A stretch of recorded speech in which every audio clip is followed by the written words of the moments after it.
porque es la forma en la que han vivido desde niños. Bueno, hemos visto los cuatro tipos o los cuatro grupos, perdón, de trastornos de personalidad. En el grupo A estarían el paranoide, el esquizoide y el esquizotípico, que se caracterizan todo el grupo por ser los raros, los excéntricos.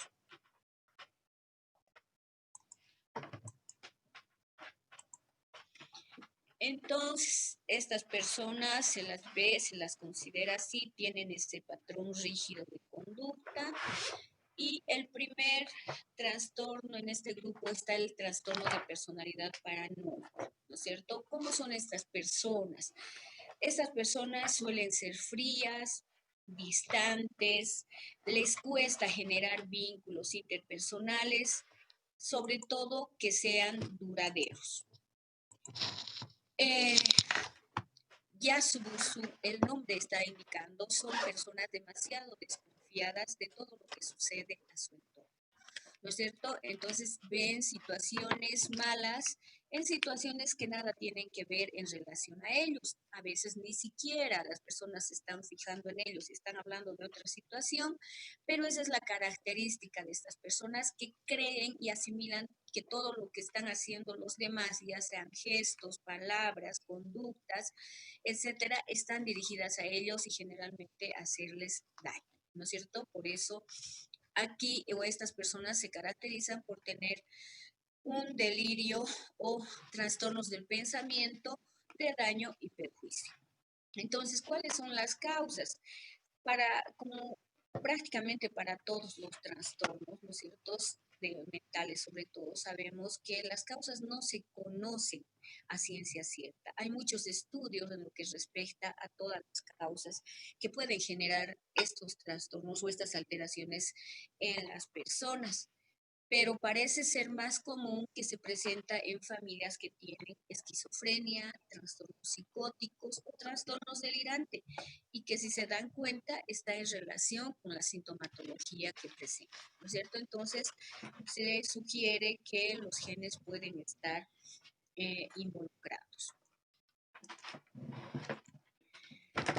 ¿Cuál es la epidemiología de este trastorno? ¿No es cierto? Hay una prevalencia del 0,5 al 2,5% de la población general, y es más la incidencia en aquellas personas que tienen familiares con esquizofrenia, y es más común, se ha visto que es más común en los varones, ¿no es cierto? Como aquí en este cuadrito, si yo fuera paranoide estaría hasta desconfiando de la sonrisa de algunos de mis alumnos. ¿Cómo se hace el diagnóstico? Entonces tomamos en cuenta diferentes criterios. El criterio A nos habla de la desconfianza y suspicacia general. Estas personas, como hemos dicho, son desconfiadas, están interpretando las intenciones de los demás como malas, y esta situación se va a presentar en diferentes contextos, al menos en 4. Hay sospecha de que abusarán de ellos. Hay duda no justificada acerca de la lealtad de amigos o socios, por eso es que no pueden tener relaciones interpersonales duraderas. Al decir eso nos referimos a que las relaciones pueden ser de pareja, pueden ser de amigos, pueden ser en la familia, ¿no es cierto?, o en el trabajo.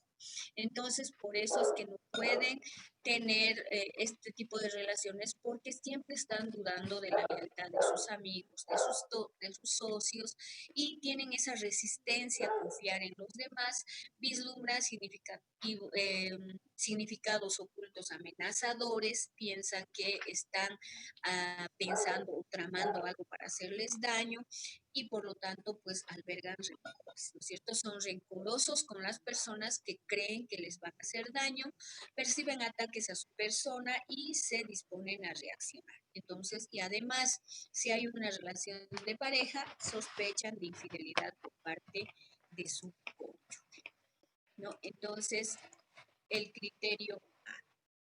El criterio B. Este tipo de trastornos no debe considerarse cuando hay esquizofrenia, cuando hay un trastorno psicótico o un trastorno del estado de ánimo, como la depresión o la depresión psicótica, y tampoco se debe a enfermedad médica, ¿no es cierto? Entonces, estas personas, así como está indicando la figurita, ven ojos, ven donde no hay, que los están observando, ¿no es cierto? O que ellos están viendo en lugares que no hay, están teniendo la desconfianza. ¿Con qué trastornos vamos a hacer el diagnóstico diferencial? Con la esquizofrenia paranoide, pero teniendo en cuenta que en la esquizofrenia paranoide, además de este comportamiento de desconfianza y suspicacia, también van a aparecer los síntomas de la esquizofrenia como tales, ¿no es cierto? Pueden haber alucinaciones, pueden haber los síntomas negativos, etcétera. Entonces, tenemos que hacer ese diagnóstico. Podremos ver entonces una conducta desorganizada en la esquizofrenia paranoide. Muchos pacientes o muchas personas que tienen este trastorno de personalidad no van a tener conductas desorganizadas. Sí, su conducta va a ser extraña en relación a por qué desconfían de todo, pero no se va a no va a perder ese contacto con la realidad, ¿no es cierto? Y no va a tener esas conductas bizarras, extremas que tienen los esquizofrénicos paranoides. Con el trastorno límite de la personalidad, porque estas personas que tienen este trastorno tienen una exagerada ambivalencia afectiva, una exagerada inestabilidad emocional. Con el trastorno antisocial, que a estas personas no les interesan las normas, las reglas, ¿no es cierto? No sienten ningún remordimiento cuando hacen daño a la persona y pues no van a presentar estos delirios de daño de perjuicio como tienen el paranoide. Y con el esquizoide, que sí también tiene un comportamiento raro, tiene un comportamiento aislado, parece no estar en agrado con el resto de las personas, pero no va a llegar a tener desconfianza porque además estas personas, los esquizoides, van a evitar todo tipo de contacto con otras personas, ¿no es cierto? Entonces, ¿cuál es el tratamiento de este trastorno? Hemos dicho que en general en los trastornos de personalidad el tratamiento de elección es la psicoterapia. ¿No? Entonces, ¿a quién van a acudir primero estos pacientes? ¿O cómo nos vamos a dar cuenta de que el paciente tiene un trastorno de personalidad? Porque todo el hecho de que se puedan relacionar con los demás, el hecho de que tengan que cambiar esos sus comportamientos rígidos, ese comportamiento inflexible, ese comportamiento desadaptativo, pues le va a generar ansiedad y depresión al paciente. ¿No es cierto? Entonces, generalmente van a consultar por eso y no van a ir precisamente porque tengan un problema en ellos, ¿no es cierto? Porque su forma de ser es la que ellos aceptan como egosintónica. Entonces, en primera instancia, sí podrán ir al psicólogo con un muy buen criterio si es que realmente una persona que ha derivado a esta persona o le ha aconsejado porque ha visto ese comportamiento tan extraño, primero le va a indicar que vaya al psicólogo, ¿no es cierto? Entonces, ese es el tratamiento de elección, la psicoterapia cognitiva conductual, que va a ir a actuar en los pensamientos equivocados de esta persona. La terapia al principio no es fácil, no es sencilla. La terapia que se realiza con estos es larga. ¿Por qué? Porque en primer lugar tenemos que lograr, ¿qué cosa? La empatía con el paciente. Y tener y ser empáticos con un paciente paranoide es un tanto complicado, ¿no es cierto? Entonces, porque está viendo situaciones donde no las hay. Entonces, ¿por qué me está hablando así? ¿Por qué está pensando que yo estoy enfermo si yo no estoy enfermo? Los demás son los que están mal. Ellos están equivocados, pero yo no quiero perder mi trabajo, por eso he venido, ¿no es cierto? Porque me dice que soy muy desconfiado. Entonces, pero yo no soy desconfiado, yo tengo mis razones porque tengo que cuidar mis documentos, tengo que cuidar mis investigaciones o finalmente tengo que cuidar mi casa, tengo que cuidar mi plata, lo que fuera, ¿no es cierto? Entonces, primero tenemos que ser empáticos, tenemos que lograr ganarnos su confianza, porque muchas veces si hay una contratransferencia o una transferencia negativa entre el terapeuta y el paciente, entonces no vamos a poder realizar ningún tipo de terapia, ¿no es cierto? Entonces tenemos que ubicarlo en su contexto hacerle preguntas de, a ver, ¿por qué no? ¿Por qué usted piensa que la persona, porque las personas quieren hacerle daño? Entonces, a partir de eso empieza el paciente. Entonces, tenemos que además hacer que este paciente pueda adquirir habilidades sociales de comunicación. Estas personas no tienen habilidades de comunicación porque no les gusta comunicarse, por eso están en este grupo de raros o excéntricos, ¿no es cierto? Entonces, por el mismo hecho de ser tan desconfiado, el paranoide difícilmente puede establecer o tener amigos. Entonces, por eso es que hay que enseñarle esas habilidades sociales. Beck es un autor que ha escrito mucho sobre la terapia cognitiva conductual y pueden buscar el enlace que explica muy bien por qué cada tipo de trastorno se presenta, ¿no? Porque cómo ha sido eh, desde cómo ha sido su situación de vida desde de su niñez y entonces por eso han adquirido estas conductas. Entonces, las habilidades de comunicación, porque a veces es importante que estos pacientes puedan relacionarse, comunicar, verbalizar lo que están sintiendo. Muchos de ellos, por desconfianza, no lo van a hacer, ¿no es cierto? Si estamos diciendo que tienen esa desconfianza de todos, entonces no van a poder decir nada porque piensan que todo lo que ellos digan lo van a utilizar en su contra. Entonces, esa es la terapia cognitiva conductual, la que va a ir a encarar el terapeuta en que este paciente adquiera esas habilidades sociales, ¿no? Y que vaya a cambiar esa su conducta finalmente. Estas terapias, como los vuelvo a repetir, son largas, son complicadas, por no decir otra palabra, pero no son difíciles son difíciles de realizar, pero no imposibles, ¿no? Y no se realizan en corto tiempo. Entonces hay que tener en cuenta esas situaciones. ¿Por qué? Vuelvo a repetir, porque el paciente es egosintónico con su trastorno. Entonces, él ha vivido de esa forma, ha sido su forma de vida y más bien nos va a cuestionar por qué queremos cambiar.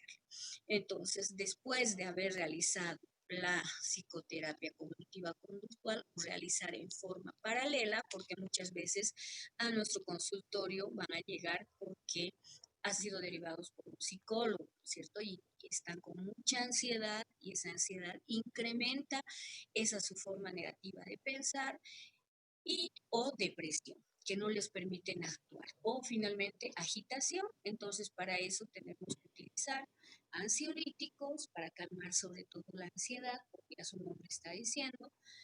Dentro de los ansiolíticos hablamos de las benzodiazepinas, ¿no es cierto? Las muy bondadosas benzodiazepinas, pero que es importante tener en cuenta que son muy adictivas. Entonces, hay que tener cuidado en el tipo de paciente que estamos tratando. Si estamos pensando que estos pacientes o sabemos que estos pacientes inician su trastorno a principios de la edad adulta, posiblemente ya tengan un trabajo, etcétera. Entonces tenemos que explicarle bien, ¿no es cierto?, cuáles pueden ser los efectos. Entonces, igualmente, ¿no es cierto?, al estar dando la medicación, los pacientes van a mostrar y manifestar su desconfianza. ¿Por qué me está dando? ¿Y por qué entonces me está dando si me está diciendo que me pueda dar un poco de sueño o que me voy a sentir muy relajado, ¿cierto? Pero tenemos la obligación de hacerlo, no le podemos dar a un paciente, sobre todo paranoide, ansiolíticos que le pueden generar cefalea los primeros 3 días, ¿no es cierto? Y producirle ese efecto resaca, entonces, que es generalmente la causa por la que los pacientes abandonan el tratamiento. Entonces, tendremos que darle ansiolíticos, benzodiazepinas de vida media que puedan, por lo menos, o podamos utilizarla cada 8 horas o en lo posible cada 24 horas, ¿no es cierto? El alprazolam, que es de vida corta, esa no nos conviene utilizar, entonces utilizaremos el clonazepam, que podemos fraccionar el tratamiento durante el día, podemos darle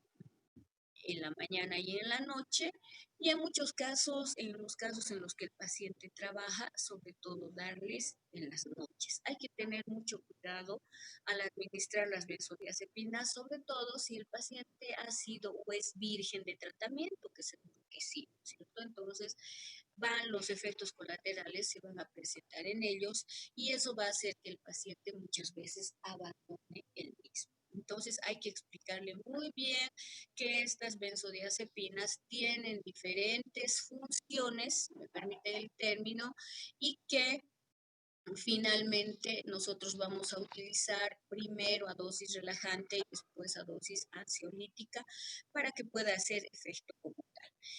Y en aquellos casos en los que el pensamiento de estas personas ya es irracional y ya están presentes los delirios de daño y perjuicio, entonces en esas personas sí vamos a utilizar antipsicóticos. ¿Sí? Entonces, dentro de los antipsicóticos, tenemos que tener en cuenta en estos pacientes sí que tendremos que utilizar los de segunda generación, porque los de primera generación o los típicos, ustedes saben que tienen efectos colaterales muy marcados, sobre todo efectos colaterales motores, ¿cierto? Entonces las disquinesias, la tortícolis, las crisis oculógicas, etcétera, etcétera, que van a hacer que el paciente, pues obviamente, sienta mucha mayor desconfianza y abandone el tratamiento. Entonces sí tenemos que utilizar antipsicóticos atípicos o de segunda generación, que entre los que más utilizamos actualmente nosotros son la risperidona de 1, de 2 y de 3 miligramos, y que al inicio del tratamiento en este tipo de pacientes tenemos que utilizar en dosis bajas para ir posteriormente aumentando, ¿no es cierto? Hasta eso es un riesgo, porque ahí nos van a cuestionar nuevamente, ¿por qué me está aumentando nuevamente la medicación? ¿Usted qué quiere? ¿Que me duerma? ¿Que me vuelva un zombie? ¿Que no haga nada? ¿No es cierto? Porque hemos tenido pacientes que han tenido realmente un trastorno delirante paranoide terrible, ¿no? Entonces hay que tener mucho cuidado en la administración, en la forma en la que nos desenvolvemos con este tipo de pacientes, porque como son ya por su misma característica, entonces es muy difícil establecer al principio empatía y lograr ganarnos su confianza, ¿no? Aquellas personas que tienen trastornos esquizoides, ¿cómo son estos pacientes? Estas personas tienen un patrón de aislamiento social, tienen dificultades para relacionarse con los demás, son introvertidos, su afectividad está restringida, ¿no es cierto? Y además es inconsciente porque ellos son así, ellos se aíslan socialmente, tienen esa dificultad grande para relacionarse con los demás, son introvertidos y no son conscientes de que esa subjetividad está restringida, porque ellos pues se criaron así, ellos vivieron así y ellos sí van a elegir un trabajo, un oficio, una labor, son muy productivos, siempre y cuando lo hagan en soledad o de una manera solitaria, no tengan que relacionarse con los demás. Por eso es que son vistas como excéntricas, aisladas, solitarias, ¿no es cierto? Pero ellos viven en armonía con esa su forma de ser. Entonces no les interesa que los demás los vean como introvertidos, como solitarios, es más, no piensan en los demás, están viviendo ellos su vida que consideran que es normal. La epidemiología se estima que un 7.5% de la población general puede tener este trastorno y si nos damos cuenta es nomás, ¿no es cierto? Un porcentaje bastante aceptable. Por eso decía, estas personas eligen trabajos nocturnos que les permiten tener escaso contacto con otras personas y de esa manera viven en agrado con lo que están haciendo. No sé cómo retirar esto. Ya. Entonces, ¿cómo se hace el trastorno esquizoide de la personalidad?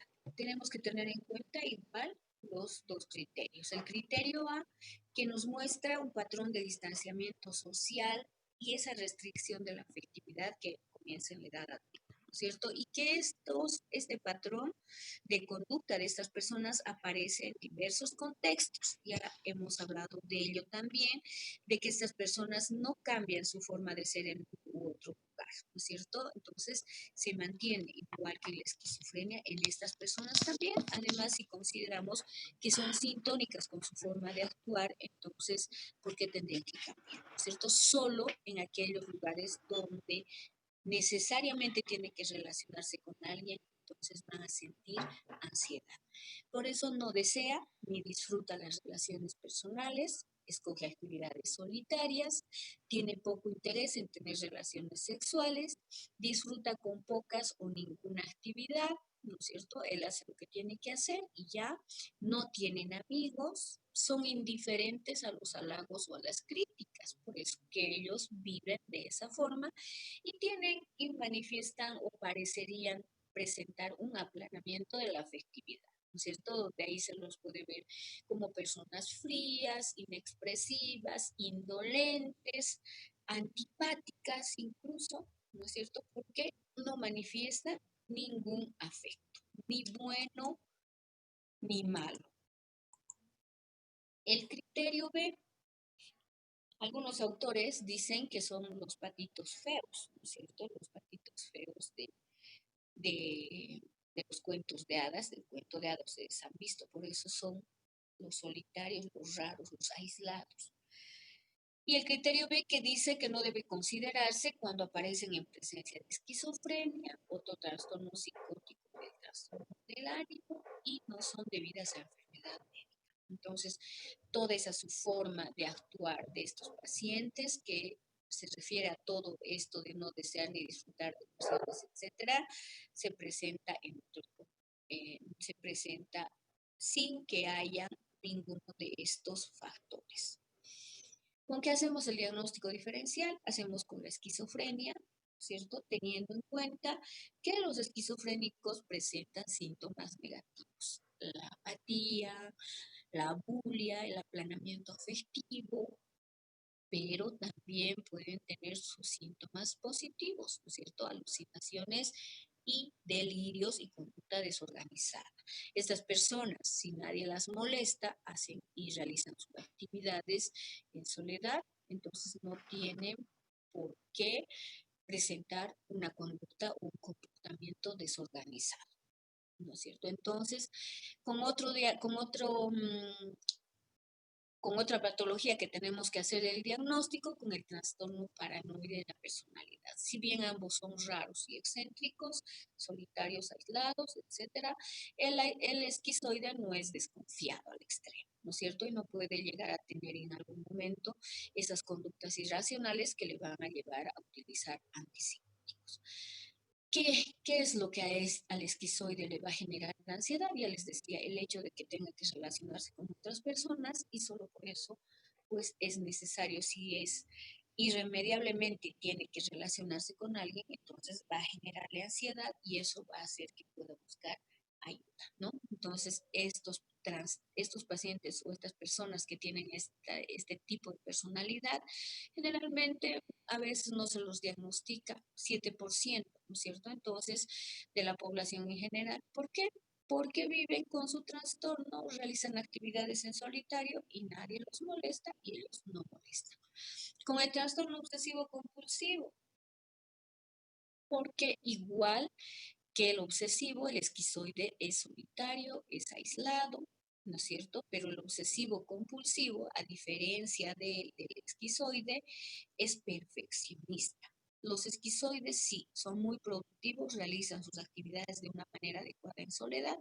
Los obsesivos, en cambio, están criticando, ¿no es cierto? Están cuestionando, están volviendo a hacer las cosas, quieren que se hagan las cosas de la manera que ellos piensan. El trastorno de personalidad por evitación.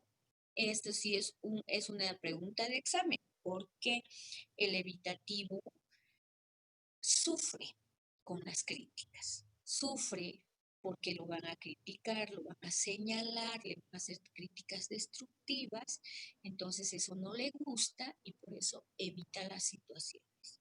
En cambio, el esquizoide ni le molesta, ni le disgusta, ni le agrada la opinión de los demás, ¿no es cierto? Por eso está solo, está viviendo en su soledad.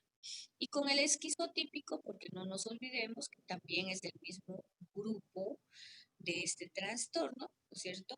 Pero que el esquizotípico puede ser que en algún momento pueda presentar algún trastorno psicótico grave como es la esquizofrenia. Y muchos autores dicen que es una antesala a tener esquizofrenia.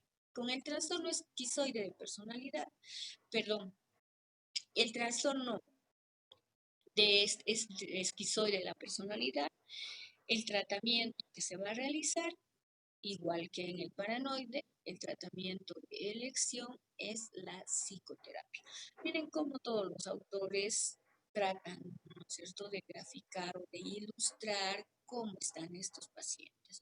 Esta imagen es muy particular, no está solo, no hay nada a su alrededor, ni malo ni bueno, ¿no es cierto? O sea, él está ahí porque tiene que estar. Entonces, el tratamiento de elección es la psicoterapia cognitiva conductual.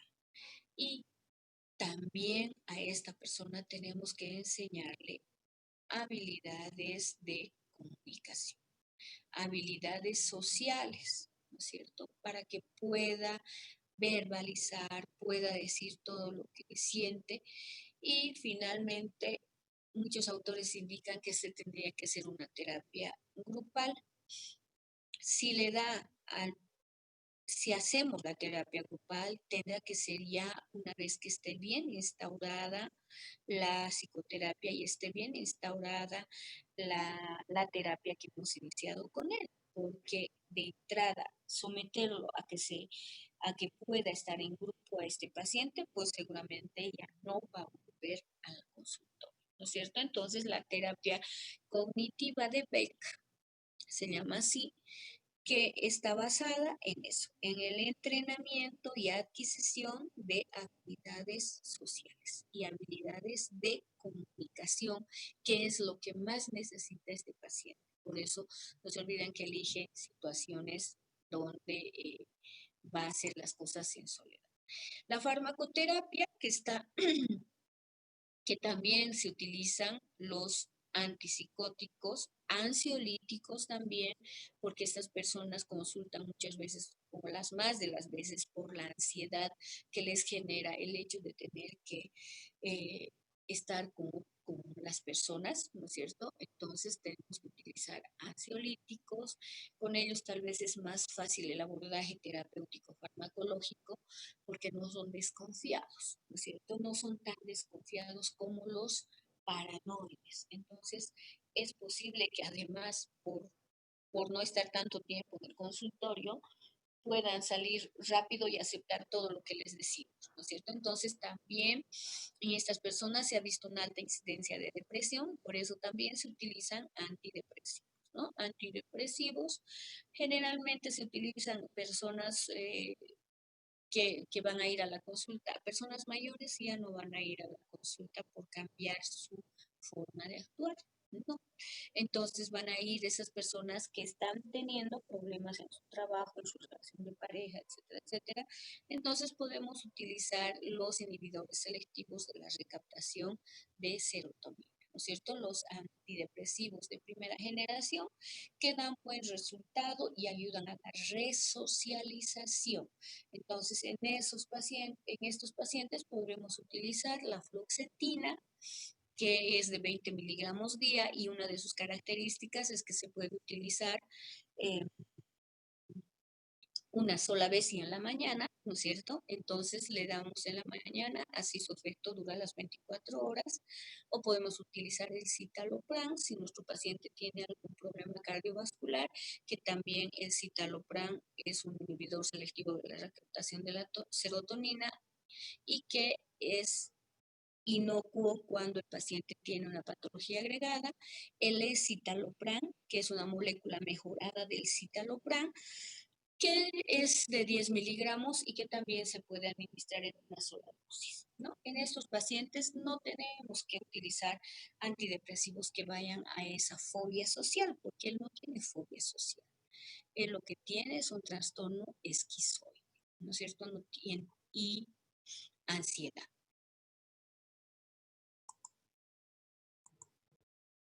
Los esquizotípicos, el otro tipo de trastorno de este grupo, que es similar a todas las características que tiene el esquizoide, que también son frías, distantes, introvertidas, que tienen un temor a la intimidad, a generar vínculos duraderos, estrechos, pero que además de todas las características que tiene el esquizoide, estas personas tienen trastornos del pensamiento y de la sensopercepción, ¿no es cierto? Entonces, por eso van a presentar delirios o van a presentar alucinaciones y van a tener conducta rara, extraña, desorganizada. Son esas personas que vemos que su comportamiento está perturbado de una manera grave porque normalmente nosotros podemos sacar a pasear a nuestros perros, que podemos tener uno, dos, tres, en la mayoría de los casos, o no sé, hay algunas personas que les encantan tanto los animales que hasta pueden tener cinco, ¿no es cierto? Pero estas personas van recolectando a todos los perros que hay en el lugar donde ellos están o viven, que generalmente es en soledad, ¿no es cierto? Y eligen lugares aislados y entonces ahí están con los perros, los alimentan, se van con ellos, se visten de una manera rara, extraña. Su conducta también es extraña porque a todos causa extrañeza, que no se corten el pelo, que se dejen la barba, que anden vestidos con cosas negras, que a veces los ven predicando en las plazas, ¿no es cierto? Tienen esos delirios, no se olviden que decía trastornos de pensamiento, entonces tienen delirios místicos sobre todo, entonces todos sus delirios van orientados hacia lo que es la religión, Dios, la Virgen, los ángeles, etc., ¿no? Entonces estas personas tienen esa conducta y ese comportamiento extraño y que puede parecer ante las personas con esquizofrenia. Parecería que en algún momento estas personas han perdido contacto con la realidad por el hecho de tener esos trastornos del pensamiento y del ascenso percepción. Entonces estas personas son marcadamente extravagantes o raras, tienen ese pensamiento mágico, esas ideas peculiares, ¿no es cierto? No pasar debajo de la escalera, si se le ha cruzado un gato negro, como muchas personas. Creo que en general muchos todavía tenemos un poco de ese pensamiento mágico, ¿no es cierto? Que a veces tenemos amuletos, entonces creemos en algunas cosas, pero estas personas, su comportamiento es permanente, ¿no es cierto? Esas ideas de referencia también de que están hablando de ellos, de que les van a hacer daño, ilusiones, ver situaciones, ver una deformación de la realidad, desrealización por parte de ellos, de no pensar que son ellos y que es otra persona que está en lugar de ellos, son parte de la vida diaria de estos sujetos, ¿no es cierto? Entonces, todo lo que se refiere a trastornos del pensamiento, a trastornos de la percepción, que caracteriza la forma de actuar de estas personas. Doctora, Sí, doctora, dentro de unos 3 minutos más o menos se va a cortar la clase. ¿Volvemos a ingresar? ¿qué hora es? Porque Eh, no, vamos a quedar ahí en los 40 nomás, ¿ya? Si se corta, ya no ingresen, por favor. Ya, gracias. Entonces, ¿cuál es la epidemiología de este trastorno? 3% de la población general, menos que los esquizoides, ¿no es cierto? Y es más común entre familiares de los pacientes esquizofrénicos.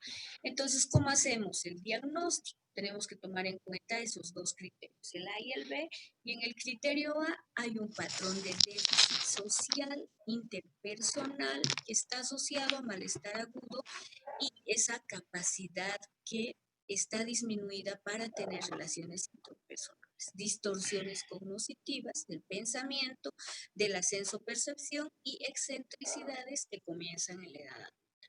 Y esto aparece en diferentes contextos y se van a requerir 5.